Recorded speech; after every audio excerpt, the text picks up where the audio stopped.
Hello folks, welcome to Lexi IAS. In today's video, we'll be looking into the administrative part of your Cholas. Alright, let's get into the video.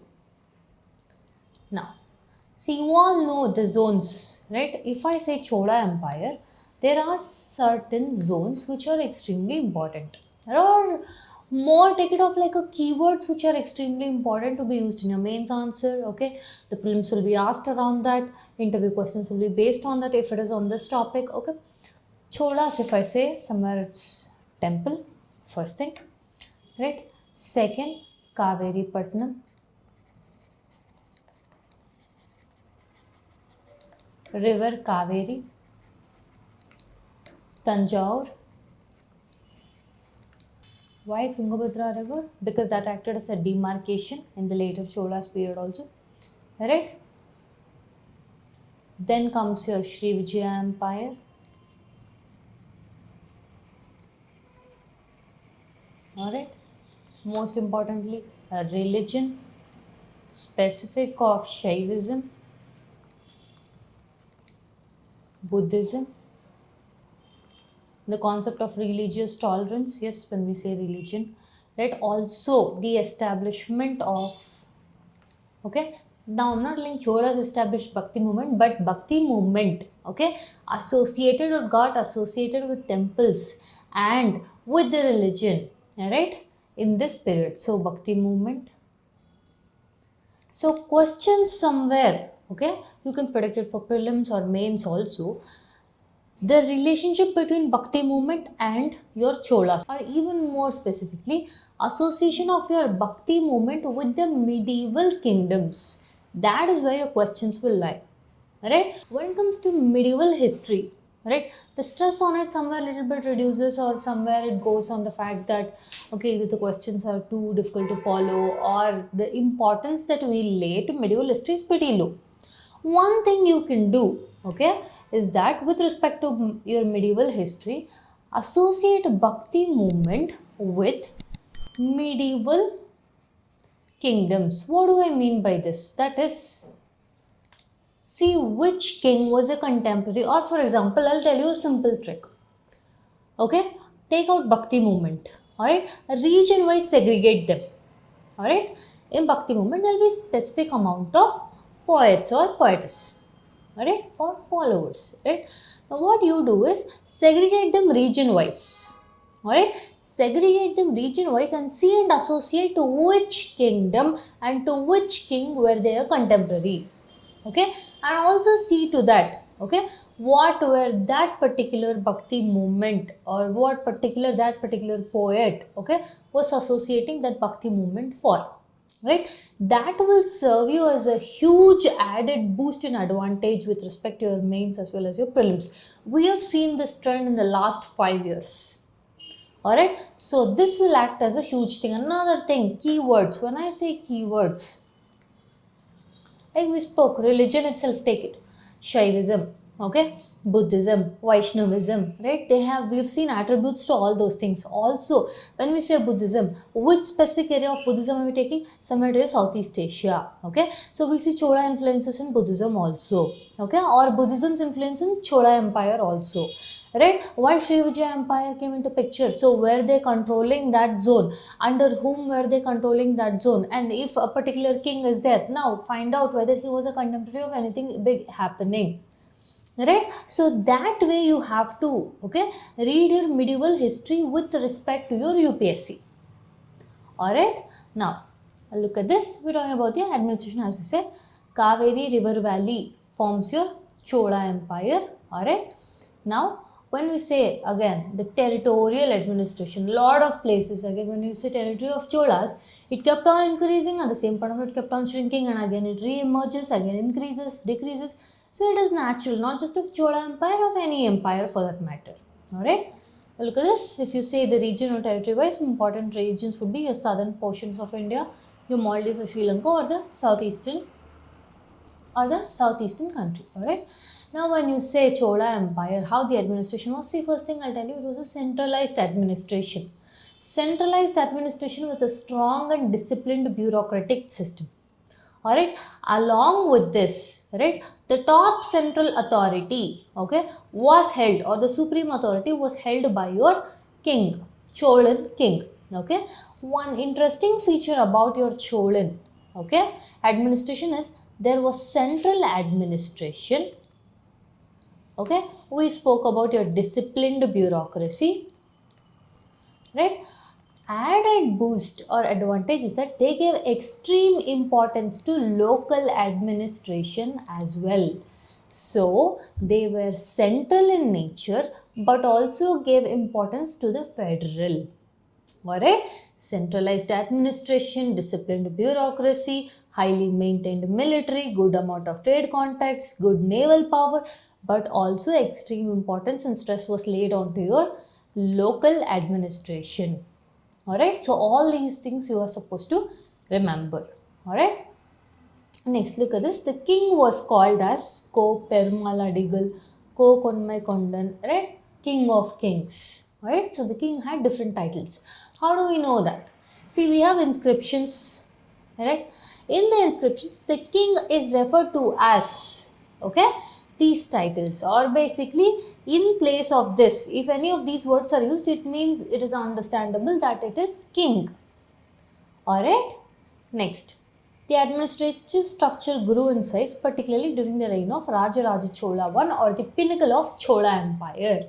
Okay, during your Rajaraja Chola I, your Chola Empire reached the zenith. Okay, that is not just with respect to administrative structure, but also with respect to your bureaucratic system, also with respect to your local administration. Also, remember we've spoken earlier about your lands, right? They started, okay, auditing the accounts. They started measuring the lands. They started finding out how much is the productivity of the land.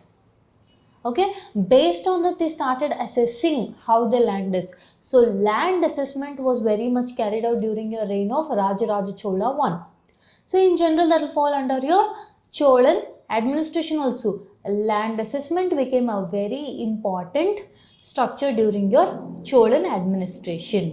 Alright, look at this, land survey and land assessment. Okay, next. See, this is in one of the inscriptions, okay. This inscriptions we are using, okay, as a source just to identify how the administrative system was shown in the inscriptions, alright. Let's have a look.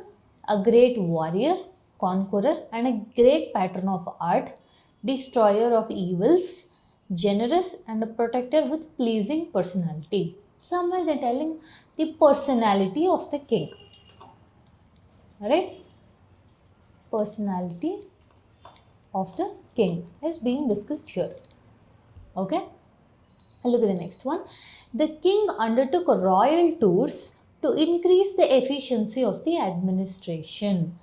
Look at this, royal tours increase the efficiency of the administration. Almost if any empire, if you'd say, or any zone or any unit or even the smallest micro town to operate also, a system of administration should be there. It's not that you have to have a well-built system of administration, but some sort of administration will be there, or else that will not function as a unit, right? But here one thing with respect to Cholas is they were always constantly improving with respect to administration to make it more efficient.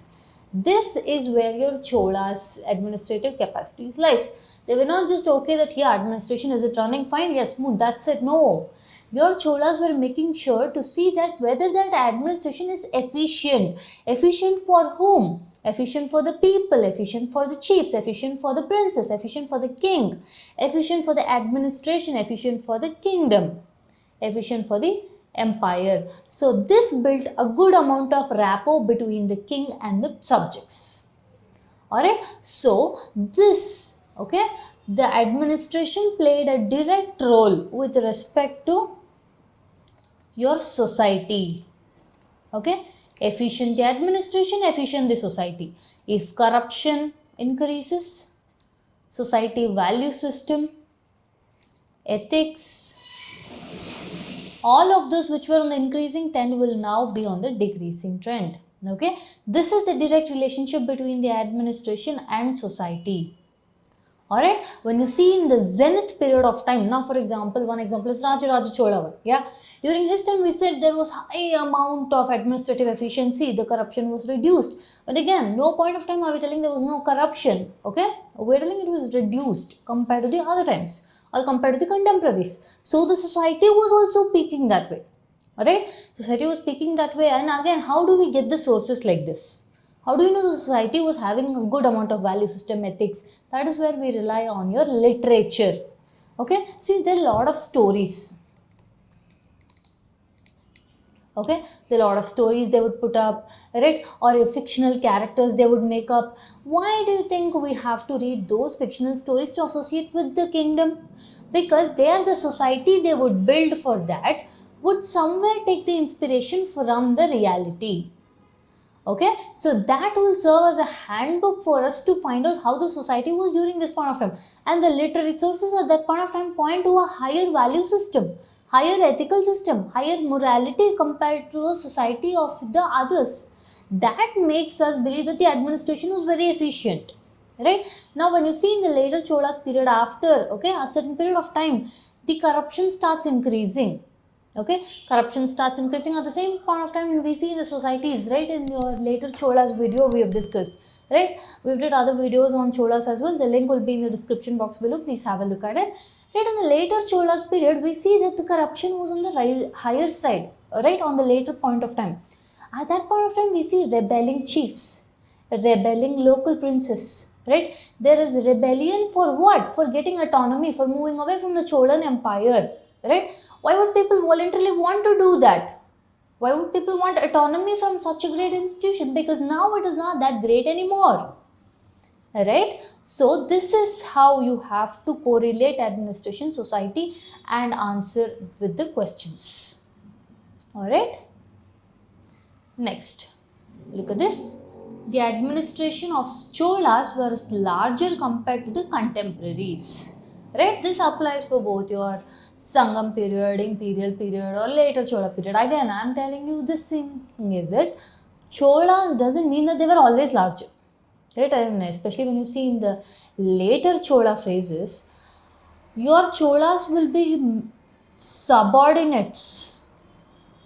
Okay, your Cholas will become subordinates to your Hoysalas, Chalukyas, right? So, or they don't have that autonomy itself anymore, right? But what here we're talking is, right, when the Chola Empire was in the zenith period of time, okay, the contemporaries, your Chera, Pandya, Pallava, right, compared to all of them, the administration and administrative units was larger with your Cholas. Alright, next. With Kolatunga Chola 1, okay, like we discussed previously, the power of local chieftains increased, right?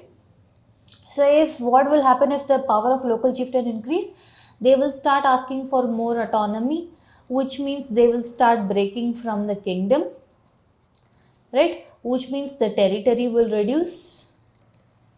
If the territory reduces, what happens? The administrative machinery also reduces. The central command of the king over the people will also reduce, right? So all these will impact your Cholan administration.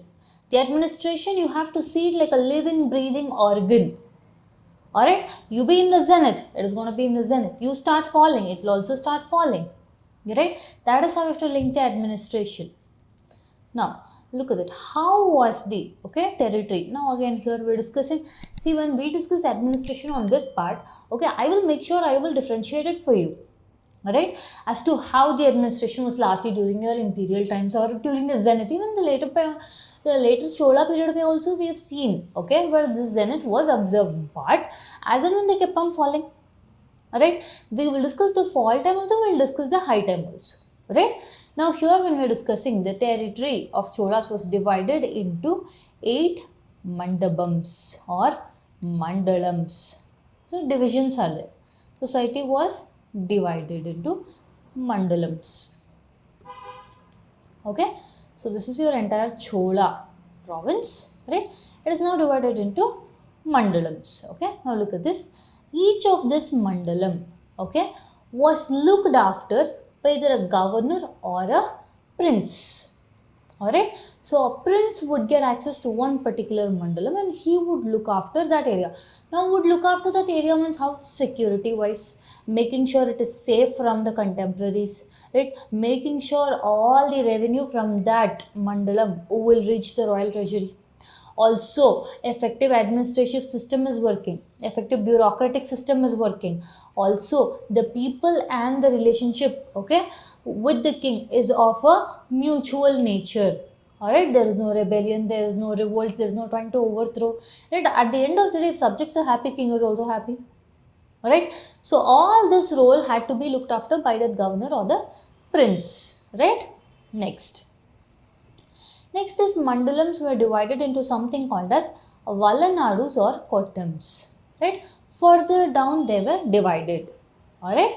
Now this Valanadus, okay, were further divided into Nadus. Right? Nadu is nothing but a territory. Alright? Valanadu is further divided into something called as Nadus. Now the person who was looking after the Nadu was called as Natar. Okay. Now, how for a mandalam there is a prince, for Nadu there is a natar. Alright. Now, look at this. Now, these Nadus were autonomous villages. What do you mean by autonomous village when we are telling it is a centralized administration? That is where your local self government will come into picture. Very, very important feature. Cholas had a well-established centralized system, but at the same time gave good liberal autonomy to the villages. Okay, that is your local self-government. This is observed with your Cholas. Alright, this applies for all three of them. Okay, that is the Sangame Chola, your medieval Chola, your later Cholas. Alright. But again, the territory kept on shrinking. So the region that they had, okay, the influence were reducing. But still, this tradition was largely followed in the Cholan period, irrespective of the timeline.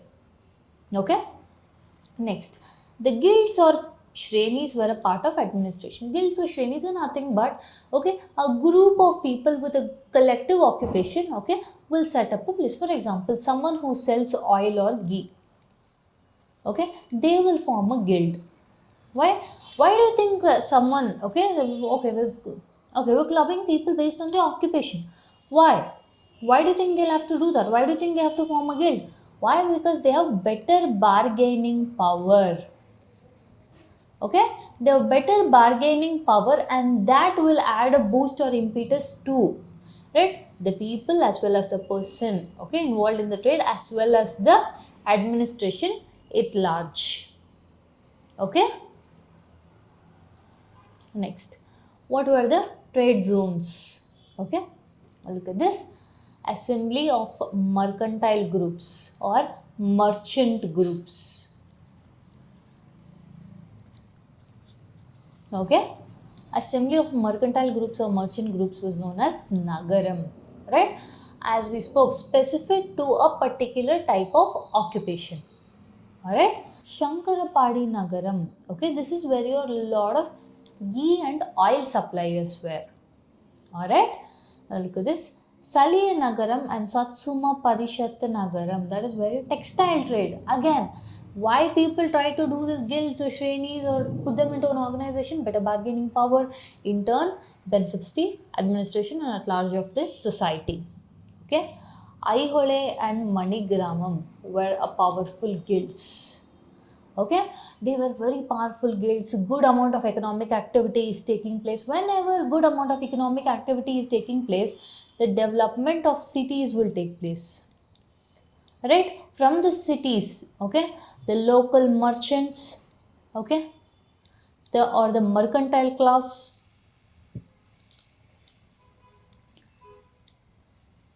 or the mercantile class will start becoming more and more powerful. So much so powerful that eventually they start, okay, breaking down for autonomy. Okay. Later they become autonomous. Alright. Next. One thing is trade. See, we are talking about administration. right? Administration is centralized, bureaucratic, everything we've discussed. But trade also forms a part under that administration. Why? Because, like as we've discussed, we have many trade zones. Yeah. Now, in this trade zones, we have also discussed there is huge amount of economic activity. Okay, this huge amount of economic activity, which means there'll be more power there, right? Again, that power, okay, has to be made sure will not overreach or underreach, right? That also will be looked after by your administrative machinery. All right, that is why trade is important with respect to your administration. Okay, now look at this. These were the Cholan territories. Now, this is largely during your imperial Chola period, but the trade line also continued with your later Cholas. Okay, the influence was still there. This is more of during the Zenith period of time. The map we are discussing. See, this is your Chola, and all this are subordinates. But if you see with respect to your later Chola times, somewhere this region it gets reduced. Okay, so your imperial Cholas or later Cholas, right, even though the territory started decreasing, but the trade line, right, be it with your Southeast Asia or with your Chinese or Burma or Cambodia, they had good amount of trade relationships with them, right, which mean administrative machinery or administrative units were also a point of interest here. All right, next let's come to the Chola village administration, because we have said that local self-government is a very interesting feature of your Cholan administration. Okay, there were two types of assemblies. When you say village administration, there are two important things which you have to know about your village administration. See, first thing is Ur. Okay, in that Ur basically it is your non-Brahmadev members or non-Brahmin members, right, or common people. Okay, look at this. It was like a general assembly of local residents, mostly, okay? They were of common people, not your Brahmins, right? Non-Brahmin class. You can think of it that way, okay? Again, here you cannot make strict segregation. This is what it meant, right? There have been exceptions in multiple periods of time and multiple things, right? Members of the assembly, that is the ones who would preside over the assembly, was generally less than 10 members, okay? The next is where comes your Saba or Mahasabha. Now this is a pretty important assembly. Why? Because here the members, were more of, your Brahmin class, were more of your people who are educated with Vedas, mantras. This people or this particular assembly had a link, with your, alright. Now this particular Sabha or Mahasabha or basically this assembly had a direct link with your center. How? In each of the assemblies of your Sabha or Mahasabha, a royal person would be present. Okay, a central, basically court appointed royal person will be present there, indicating the importance of Sabha or Mahasabha. Okay, but this was not the case with respect to Ur. Alright, now look at this. How do we know about this? There are two inscriptions during the time of Karnataka Chola I, which states the formation and functioning of the Sabhas. Alright, see who can be the members of this. As we said, the Brahmin class mostly. The Brahmins are adult male members in Agraharas, right? The place where they resided. Okay. Now again, Agraharas were now considered as a zone of activity. A certain set of economic activity did take place there. Okay.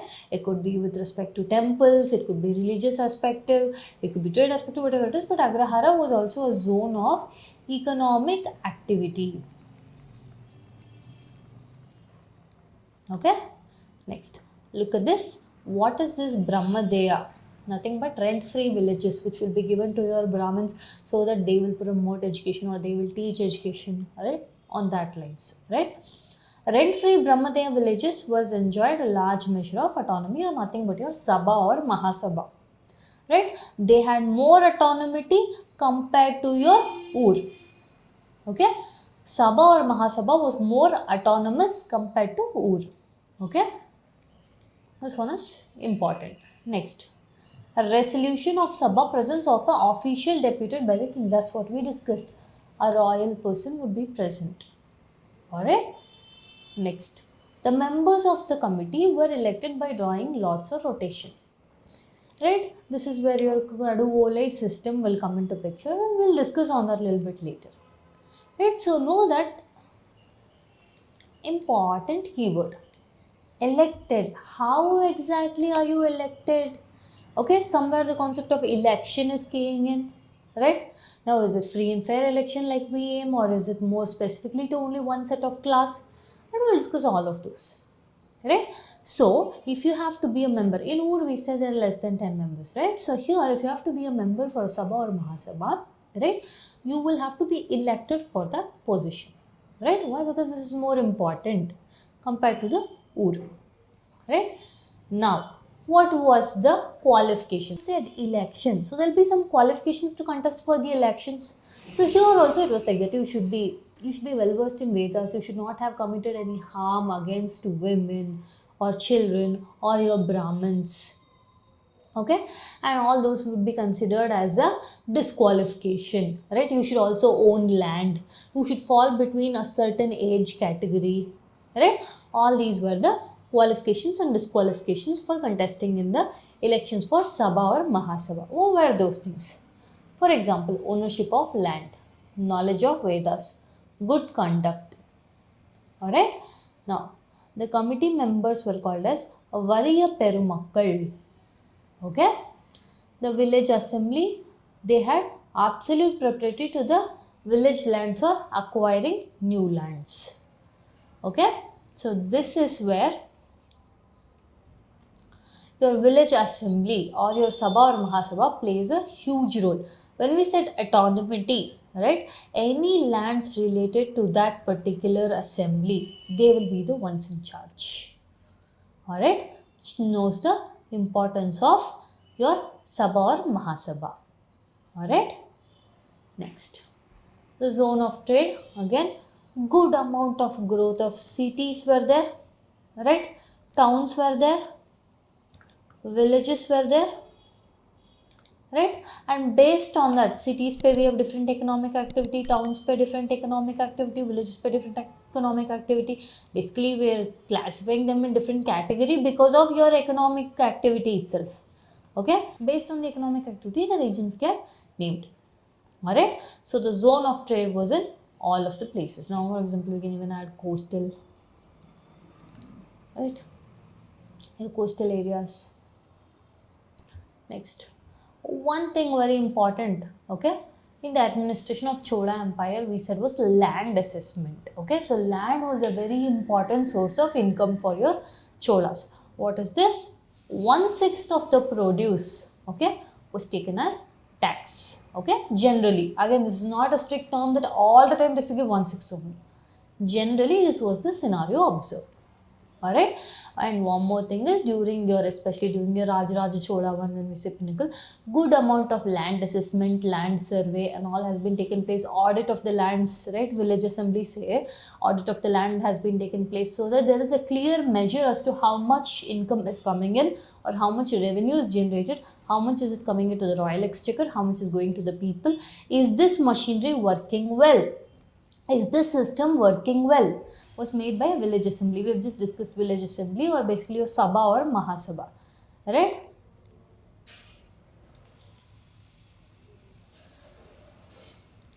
Right?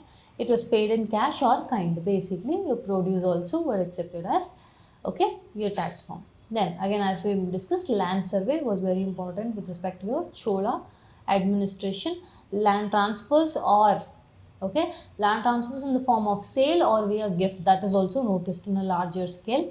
Okay, now in the inscriptions, we have also seen that there were certain villages which were headed by women.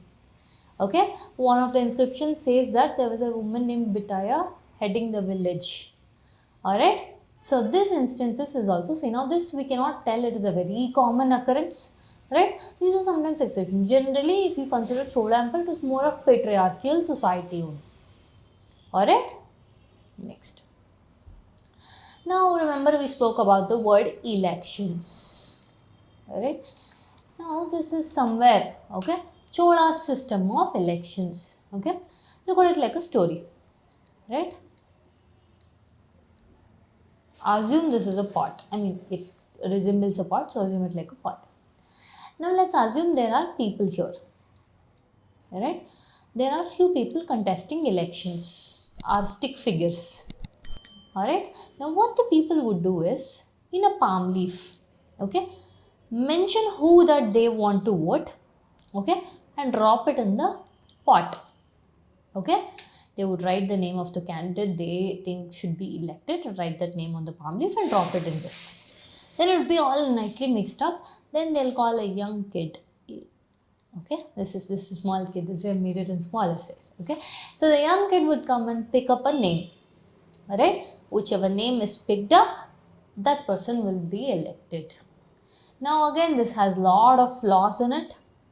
Alright, to call it like a modern contemporary election, free and fair elections, but to an extent, okay, this was their version of, okay, fair elections or free elections introduced. Okay, now we cannot compare it to our present times and say it was good or bad, but rather see it as a point of their time in history.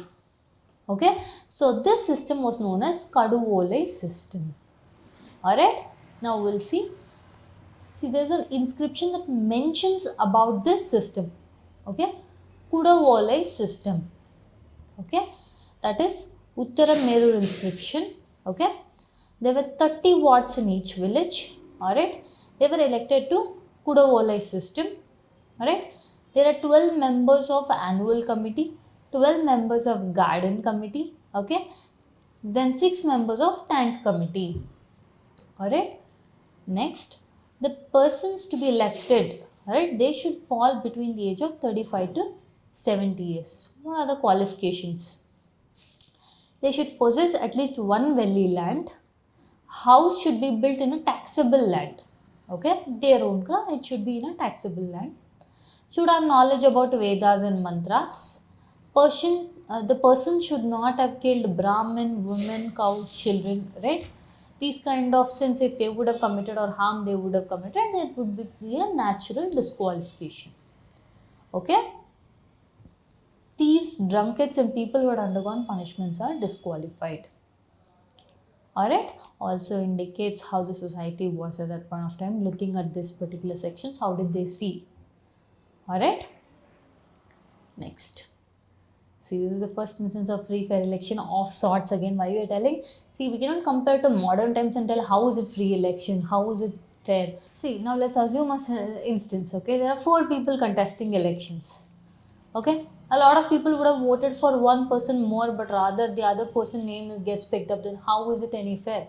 Again, we cannot compare it with our modern day system and observe it. Alright, in that point of time, how it works, okay, in that point of history. So just look at it in their view. Okay, this is the vole, or basically they would write names on the palm leaves and drop it in the pot. Let's have a overview of administration of Cholas. Alright, the emperor or king was at the top of the administration. Yes, all authority rested in his hands. He often went on tours to keep better touch with the administrative units to see whether the administration is functioning as it should. That is why we said efficiency. Okay, that was very important with respect to administration of Cholas. Right, Chola rulers appointed Brahmins as spiritual preceptors or Rajgurus. Right, the kingdom's guide, basically to make sure that the ethics, value system and morality are going on a steady, stronger pace. Okay, Raja 1 and Rajendra 1 mention the name of Rajgurus and Sarvashivas in their inscriptions. Okay, Chola kings granted huge estates as Brahmadeyams and Chaturvedi Mangalams. Okay, we discussed about this earlier itself. Now with respect to provinces, the Chola kingdom was divided into mandalams or provinces. We have discussed it. Yeah, mandalam was further divided into towns and villages. Autonomous administration, okay, important. Autonomous administration for towns and townships known as Tankurams. Alright, town autonomy was quite similar to village autonomy and both were administered by assemblies. This is where we speak about your local self-government. Right? Somewhere of our, okay, their kind of autonomy or local self-government when their assembly, somewhere of sorts with our 73rd, 74th Amendment. Panchayats and municipalities, again, very drastic changes, but also we observe a slight similarity. Okay?